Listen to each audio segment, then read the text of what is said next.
श्री सद्गुरु देवाय नमः।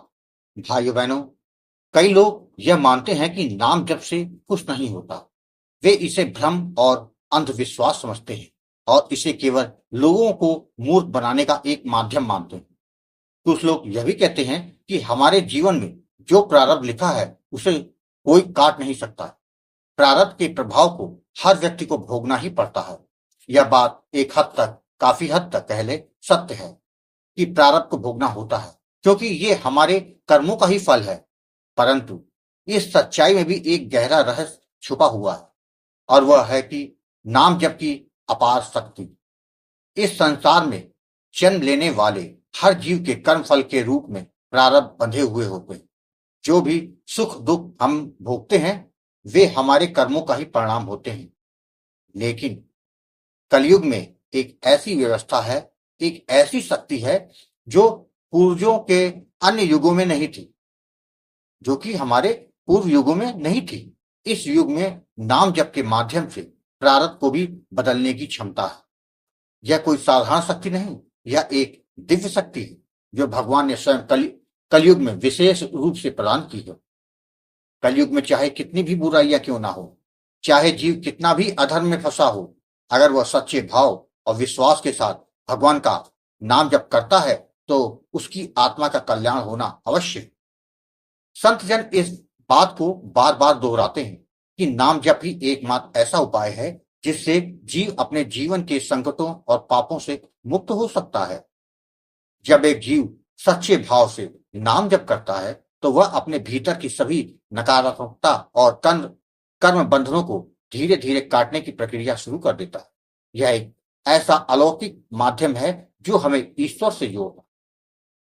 सतयुग, त्रेता युग और द्वापर युग में तपस्या, यज्ञ और अन्य कठिन साधनाएं करनी पड़ती थी, लेकिन कलयुग में यह सब आसान हो गया है। अब केवल नाम जप ही पर्याप्त है। नाम में वह ऊर्जा है जो हमारे भीतर की नकारात्मकता को दूर करती है। यह नाम जप ही हमारे जीवन को सही दिशा में मोड़ने की क्षमता रखता है। संत महात्मा जो आध्यात्मिक अनुभवी होते हैं यही कहते हैं कि नाम जप से जीव का न केवल वर्तमान जीवन सुधरता है बल्कि उसका परलोक भी संवर जाता है। वे यह भी कहते हैं कि भाव और विश्वास के साथ निरंतर किया गया नाम जप हमें जीवन में हर संकट से बचाता है। नाम जप हमारे हृदय को शुद्ध करता है और आत्मा को शांति और आनंद प्रदान करता है। आज जो कथा यह दास सुनाने जा रहा है वह इस दास के एक मित्र ने सुनाई थी कि कैसे राधा नाम का जप करने वाले मध्य प्रदेश के सौरभ जी के जीवन के सारे संकट नष्ट हो गए। आज वही कथा यह दास सुना जा रहा है। इस कथा को पूरा जानने के लिए इस वीडियो को आखिर तक अवश्य देखिएगा। इसके साथ ही यदि आप राम नाम के प्रताप से जुड़ी सत्य कथा का आनंद लेना चाहते हैं तो हमारे दूसरे चैनल गोकुल भवन अयोध्या को जरूर देखिए। हमारे मित्र ने सौरभ नामक व्यक्ति के बारे में जो बताया वह इस प्रकार है कि मध्य प्रदेश के एक शांत और हरे भरे गांव में सौरभ नामक एक साधारण व्यक्ति रहता है। सौरभ का स्वभाव बड़ा ही सरल और विनम्र है। गांव में उसकी एक छोटी सी दुकान थी जहां से होने वाली आमदनी से वह अपने परिवार का पेट पालता था। उसके परिवार में उसकी पत्नी और 2 प्यारी बेटियां हैं जिनकी परवरिश वह बड़े प्यार और जिम्मेदारी से कर रहा था। सौरभ का सपना था कि उसकी बेटियां पढ़ लिखकर एक बेहतर और खुशहाल जीवन जिए। सौरभ उसकी पत्नी ने अपनी बेटियों को अच्छे संस्कार दिए और उनकी शिक्षा में कोई कसर नहीं छोड़ी। बेटियां भी पढ़ाई में होशियार थी और अपने माता पिता का मान बढ़ा रही थी। समय बीतता गया और देखते ही देखते वे दोनों बेटियां जवान हो गई।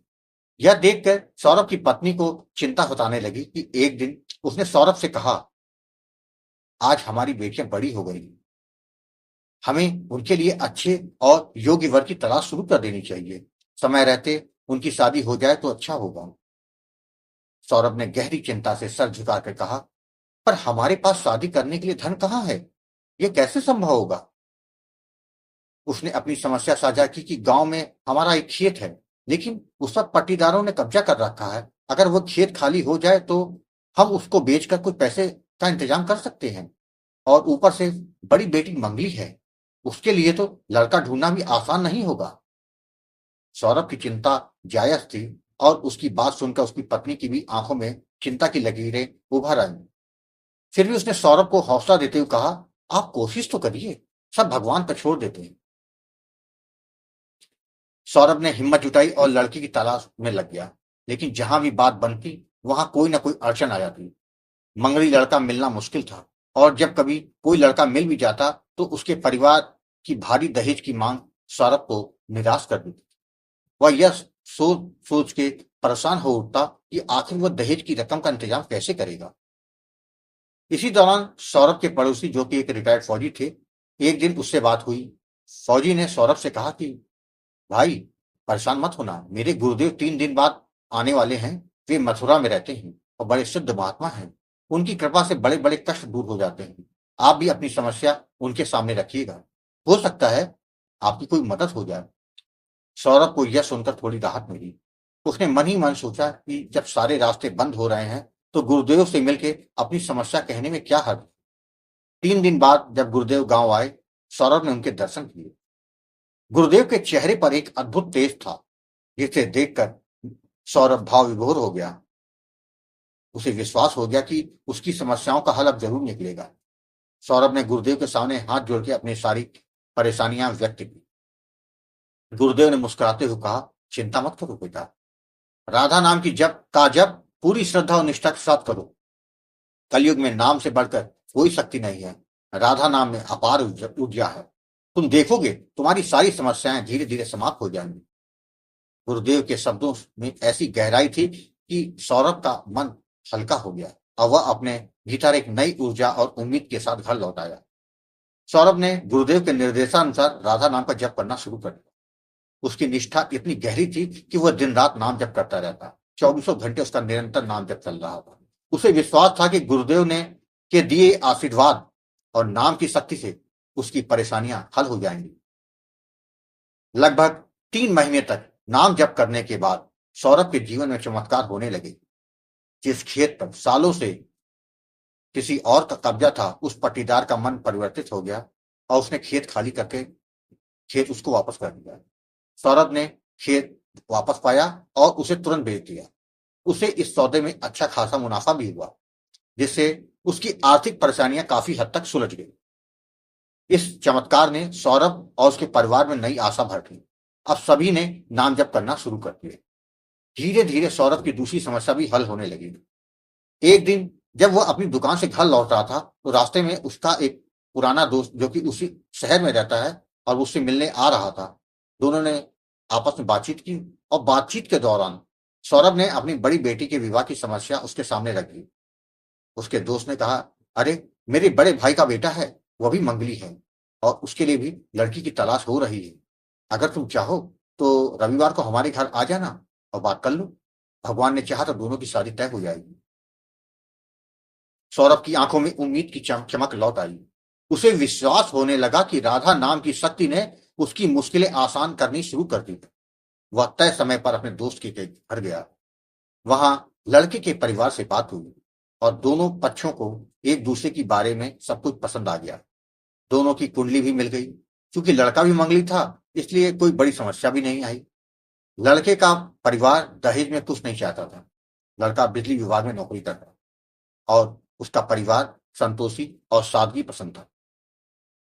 सौरभ घर लौटा और परिवार को खुशखबरी सुनाई। पूरे घर में जैसे खुशी की लहर दौड़ गई।